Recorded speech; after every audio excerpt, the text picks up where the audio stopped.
Welcome to Not Milk Never Milk. Subscribe if you're lactose intolerant. You start by securing the project. Commit or copy the folder so you can revert if needed. Next, scan build.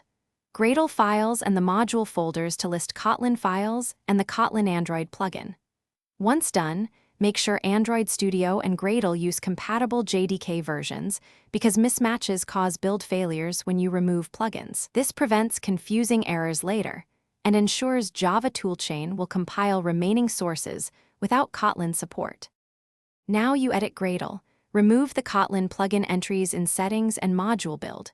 Gradle and delete Kotlin stdlib dependencies from all build files.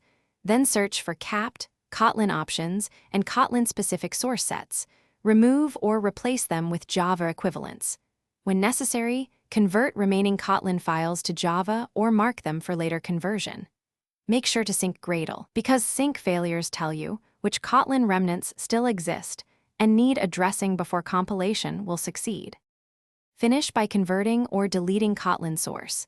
Use a converter tool or rewrite critical classes in Java, then run clean project and rebuild. After a successful build, remove Kotlin SDK settings from Android Studio and delete any leftover annotation processors linked to capped. Finally, run the app and exercise core flows to catch runtime issues. If build errors persist, check Gradle caches and plugin blocks for leftover Kotlin references. Then invalidate caches and